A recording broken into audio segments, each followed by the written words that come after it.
There we go. Well done, JB. I didn't do much, but. Good morning. Welcome to the Portland Country Club. We are very proud to be fully certified as an Audubon sanctuary for golf courses since 1997. I'd like to thank Nancy and the Falmouth Conservation Commission for giving me the opportunity today to talk a little bit about the program we're involved in. I'd also like to thank Mel and Jane and Greg, who was just up here, helped me put this presentation together today. This will be my very first PowerPoint ever, so bear with me today. I think the biggest challenge I had was taking my 25 years of involvement with this program and turning it into a half-an-hour presentation. So I will be honest with you right now, I could not do it. So I probably will run over a bit, but I will do my best to adhere. And I've really got some neat things to talk about today, and I'm looking forward to doing it. This Falmouth Foreside location here was purchased in 1913 and was part of the General John Marshall Brown estate. And the property encompasses 144 acres total. The golf course itself was designed by world-renowned architect Donald Ross. This is a slide of Mr. Ross from 1922. And in 2017, the course underwent a golf course restoration, and it was in hopes of recapturing some of Donald Ross's original design for the golf course. What had happened was, over time, and specifically during the war, a lot of the greens had become smaller and rounder, and a lot of the original bunkering had been filled in. And they did that during this time period in order to save labor.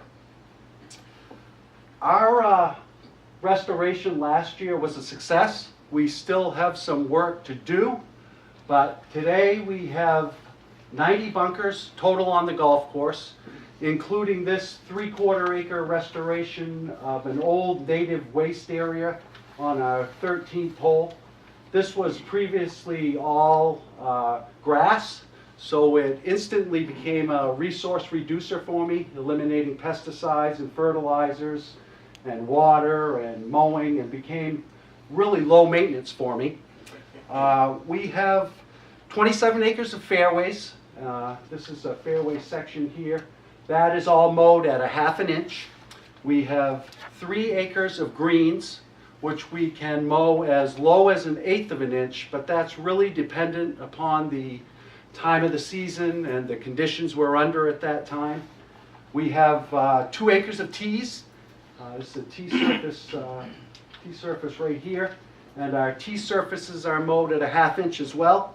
We have 50 acres of rough and native grasses, and we mow our rough and any lawn areas that are part of the property at 2.5 inches. We have 2 acres of ponds and silt ponds on the property, and our ponds are primarily freshwater, but they can become somewhat brackish on really high tides. We do get some tides that come in over our stock log dam that we have at the edge of our ponds. And we also have 60 acres of what I like to describe as woodlands, ravines, and undisturbed areas.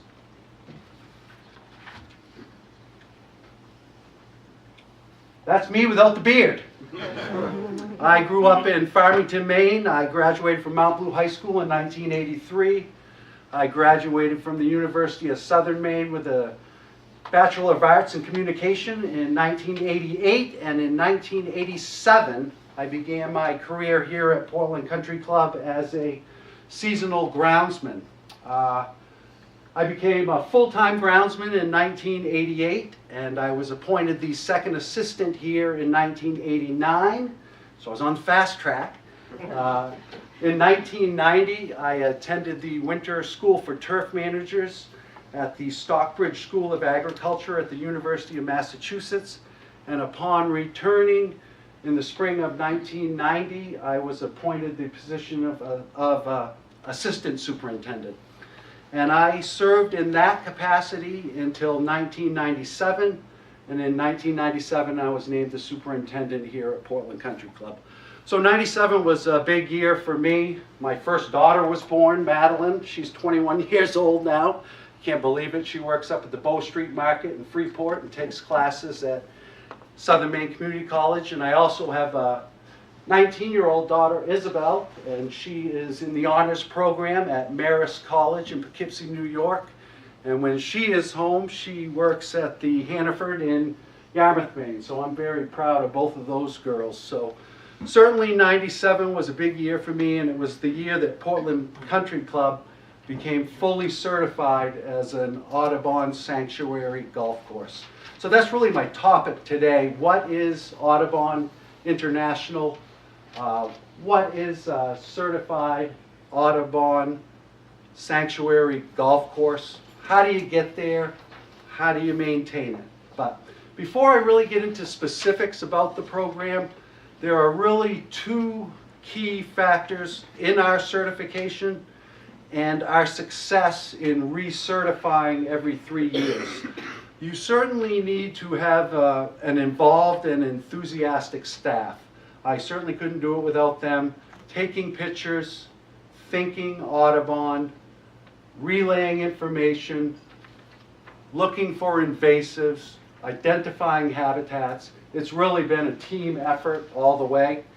And probably the most important factor in our success with this program is having a really supportive membership. I mean, it wouldn't happen if we didn't have that. So communicating and educating the membership over the years, it's really resulted in a club-wide understanding, and it's almost a culture we've developed here that we have to do things in a certain way. So I feel very lucky. I feel we have a membership that may be more accepting of the guidelines we follow here than other clubs may be. So I have a really supportive membership that is understanding of the way we do things. Maybe it's not green everywhere. Maybe there is some isolated turf decline here and there. They have a great deal of respect for our decision making. They know that we value turf health as a priority, and they've been really receptive to programs that we've tried to incorporate as part of the Audubon program. They've been very receptive to more buffering, high density plantings along our banks, less grooming, more natural areas. And I love this slide here because this is a perfect example of the support I've received over the years. These banks here around the pond on our 6-hole, these banks, when I started working here, they're all mowed right down to the edge of the pond.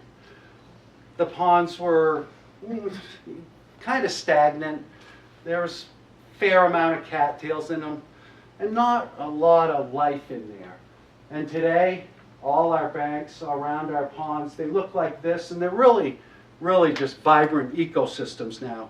So I have a membership that's been great, and they're really proud of the distinction we have as a certified Audubon sanctuary for golf courses. So we really know here that we're more than a golf course and dining and pool and tennis.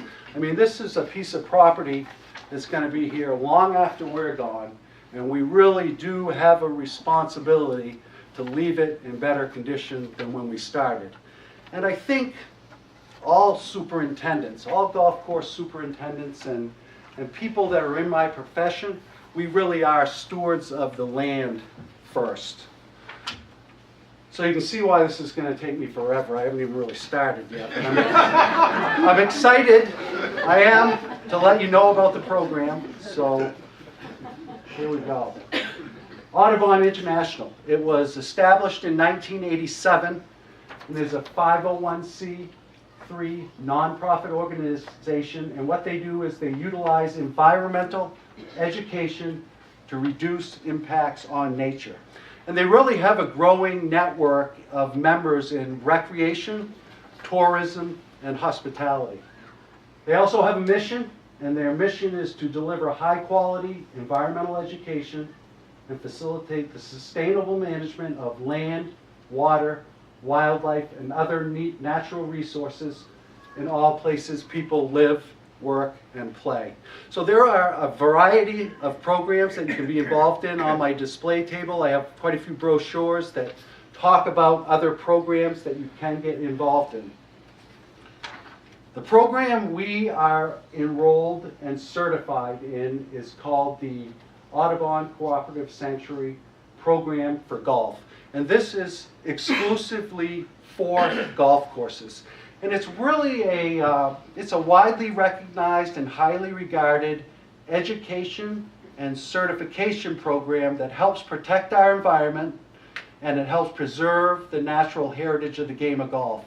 So golf courses are guided through projects in categories to achieve certification. And these are the categories that we are guided through: environmental planning, wildlife and habitat management, chemical use reduction and safety, water conservation, water quality management, and outreach and education. The training was established by Audubon International for golf courses in 1991, and we enrolled in the program in 1993. So I was very fortunate to be the assistant superintendent at that time, and I worked for really, I think, a pioneer in Pat Lewis, who is now a local landscaper here in Falmouth. And as the superintendent, Pat really had a vision, and he knew this program was really something we should be involved in. And as a good assistant, I was right on board with him and anxious to achieve our goals and become certified. The certification process took us 4 years. Today, the average certification time takes about 1 to 3 years, and it really depends on how quickly you implement your specific environmental management plan and document your results. We became fully certified in 1997, and we were the first golf course in Maine to be certified. And we were actually the 95th course in the world out of 294 enrolled in the program 21 years ago. So there are golf courses from the United States, Africa, Australia, Canada, Central America, Europe, really all over the world that have achieved certification in the program. And today there are currently 2,200 courses enrolled in the program, and 912 have received certification. I just have a little information here, addresses and websites, and I have all that information on my display table, so it's something you can jot down if you'd like. It's $300 a year for U.S. courses to be enrolled, and really just a small fee for a really great program. So how do you get started? How do you become certified? How do you maintain it? Well, let me get back to this first. Currently in Maine, we have 14 active members enrolled in the ACSP for golf courses, and 3 total have achieved and maintained certification. And that would be the Portland Country Club in 1997, Bangor Municipal Golf Course in 2013, and Mingo Springs Golf Club in Rangeley, Maine in 2016.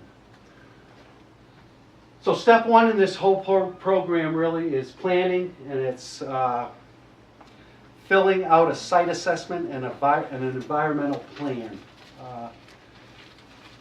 The site assessment really is just information that they're looking for regarding your turf, your natural areas, your gardens, your water features. They want to know what your budget is, what types of soils you have, what's your irrigation source, what's the number of members you have, things like that. And then they also want to know about the larger landscape. What's the nearest body of water and what's your course drains? What is the surrounding land use? They ask you for extensive landscape information. How much acreage do you have of gardens? How much acreage do you have of natural plant communities? Do you have supplemental structures, nest boxes, feeders, water sources? Are they successful? Are they monitored? How are you going to let the community know that you're involved? How are you going to let your members know that you're involved in the program? The Audubon understands, though, that you are just getting started. They don't expect you to have implemented a lot of this, and they're really just helping you plan. What are your current strengths? What are your future priorities? What are your areas for improvement? One of the things that they do require, and has been really successful for me over the years, is forming an advisory council. And what that is it's people who can help you plan and implement environmental projects and educational efforts at your course. My Resource Advisory Council has changed over the years, but I would not have had the success we've had with this program without the council. Mike Stevens, who's the general manager here at Portland Country Club, is on my Resource Advisory Council. He was the general manager at the first certified golf course in Canada, which was Cranberry Golf Resort in Collingwood, Ontario. I have a gentleman named Tom Horth on my Resource Advisory Council, who is an adjunct professor of arboriculture at Southern Maine Community College, and he's a consulting forester. In the past, I've had industry salesmen, I've had nursery owners.